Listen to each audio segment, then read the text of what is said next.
He's out there, he's selling these $100,000 watches. He's selling collectible cards. He's selling NFTs. He's selling everything. He would sell you if he could. If he could, he would. So when I was alderman, I used to have, before I was alderman, even the Walmart at Midtown was open. And, you know, he kind of reminds me of some of those bootleggers you see outside Walmart selling all that stuff. This man, he takes pride, though, outside of those things. He takes pride in taking away your rights. He takes pride in taking away your freedoms. He takes pride in dividing our nation. And he's got a decades-old record of discriminating against people who look like you and me in this church. All you do is look back at his properties in New York City and see the federal lawsuits that were brought against him because he was discriminating against people of color, particularly black people, who were trying to rent his properties over in Queens. To be clear, to be crystal clear, this man, Donald Trump, he's got no plans. He's got no plans for you. I mean, real plans. Instead, he's got an enemies list. An enemies list that if you oppose him in this election, he says he's going to mobilize the military to come after you. Does that sound like somebody who should be president of our country? No. I don't think so. In addition to his enemies list and sending the military to folks who disagree with him politically, he has promised to be a dictator on day one. Which, look, Americans in not just the state, but in the United States, we've gone through so much from 1619 to the present, from 1619 to now. And when you think about it, the original sin of this country was slavery. That was the original sin.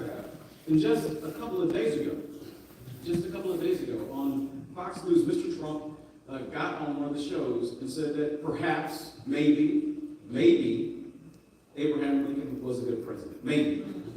Possibly. Could have been. I don't know. But he says the thing that he just never really understood was why Lincoln didn't just simply settle the Civil War. Now, to some folks, you may think, all right, you're in a conflict, you want to settle it. But when you're settling something, that means that one side is getting what they want, and the other side is also getting a part of what they want. So if you settle the Civil War, that means that slavery is still in existence in the United States somewhere. This man just last week said that Abraham Lincoln should settle a Civil War. What does that look like for you and me? What does that look like for you and me? That's the character of the man who's trying to be the president of the United States. And then meanwhile, on the other hand, on the other side of this equation, there's our current vice president, Kamala Harris.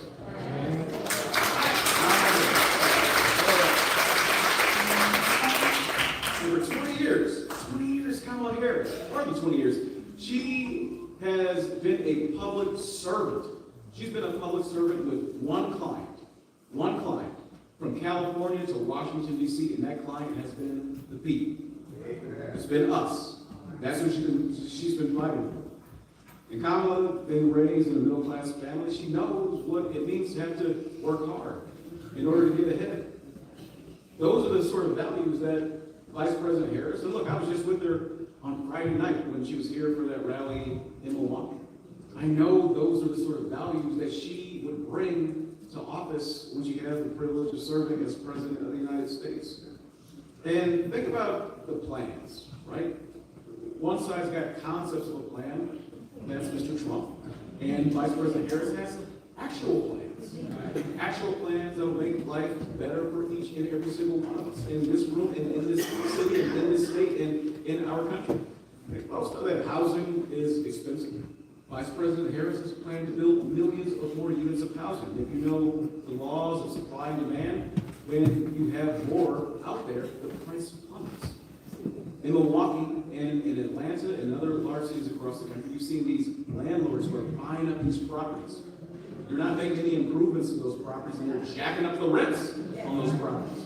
It's going to go after folks like that.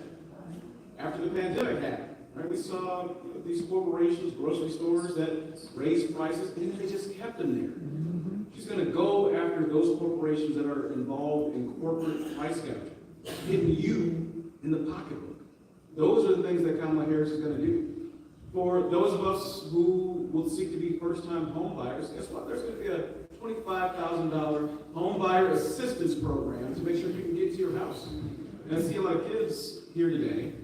Look, my wife and I, we've got a 14-year-old son and 6-year-old twin daughters. We couldn't afford to put our twins in daycare because it was expensive. Well, let me tell you, Kamala Harris, coming from a middle-class family, she knows what those expenses are. That's why she is proposing a $6,000 tax credit to new parents so that they can get through those first and costly expenses when you start a family. And it's not just that. Kamala Harris has a plan specifically for black men in this country. Black men who feel like they're forgotten, who feel like they are taken for granted. Kamala Harris has a plan for you, for your entrepreneurial pursuits, for your family pursuits, for your health pursuits. Kamala Harris is looking out for you. And she'll work to make sure that America, that our country, it remains to be this shining city on a hill. The democracy, the world leader that countries all around the globe look to. That's what America stands for. We may not see it every day, but America is that one indispensable nation. It is. And it is important for us to maintain that, and Kamala Harris will do just that. She won't be cozying up to dictators and strongmen who are trying to hurt people all across this world. Kamala Harris will stand up for our country. Yes, she will. So, the vice president, she won't have, unlike Mr. Trump, she won't have an enemies list that she's stewing over how to get back at us. Instead, the vice president, she's going to have a to-do list. A to-do list to make sure that she's improving the lives of people in Milwaukee, in Wisconsin, and all across the United States. So, Blue Covenant, that's the choice. That's the choice we have in this election. You've got a con man who's a wannabe dictator with a checkered past, dealing with folks who look like you and who look like me, or you got somebody who's fighting for us each and every single day. Someone like the vice president who's fighting for us each and every single day. And would see serving as president as a privilege, not a birthright, because you're rich.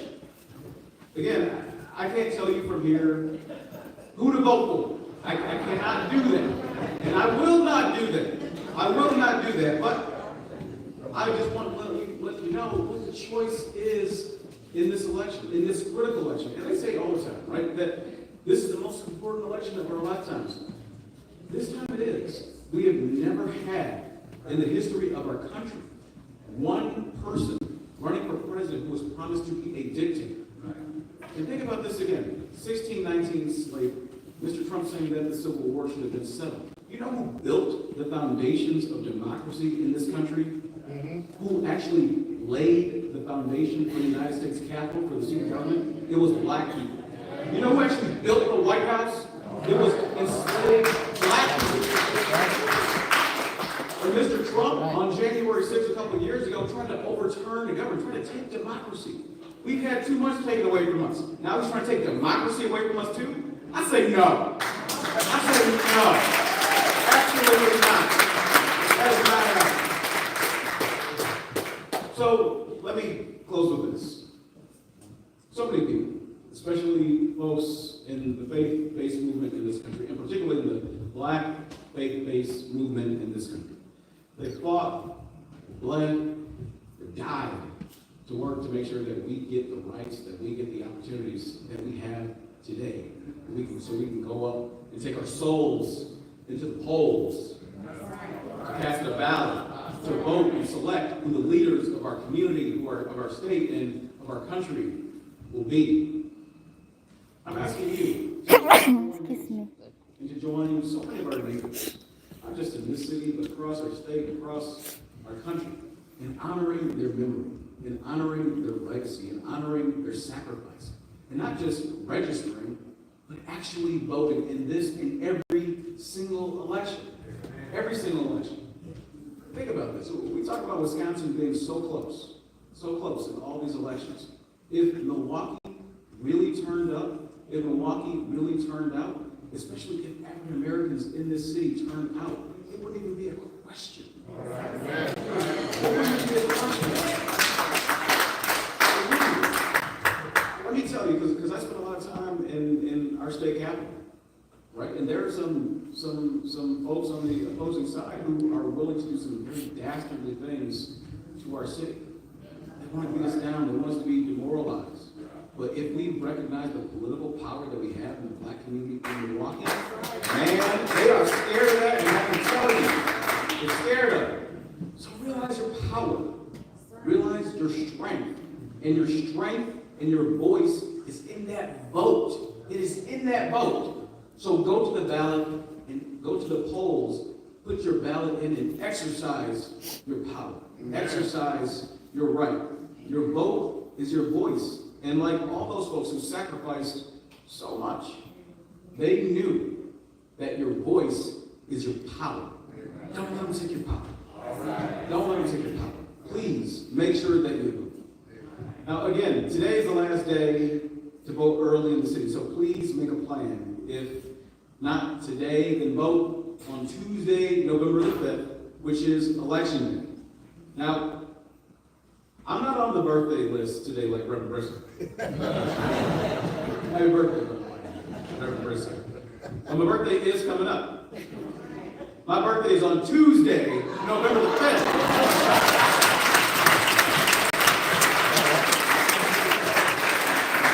My birthday's on election day, y'all.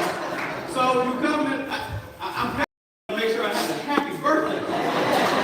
All right? Amen? Can y'all help me?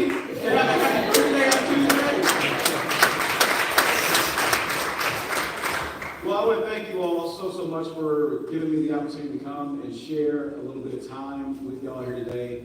We are in the final stretch of this election. And it means so much, not just to me as the mayor, and I have to work with whoever is in the White House and whoever is in Congress, but like I said, my wife, Dominique, and I, who celebrated 8 years in October as well, so we're fellow anniversaries in October with Pastor Brother his wife. Thank you. We've got a son, but we've also got 2 daughters.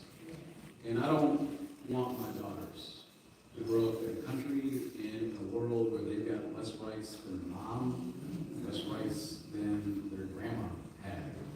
So as much as I want y'all to help me to have a happy birthday, and as I look at the women, the young girls, the little girls here with us today, I want you to make sure they have not just a happy birthday, if this happens to be their birthday too. I want you to make sure that they have a good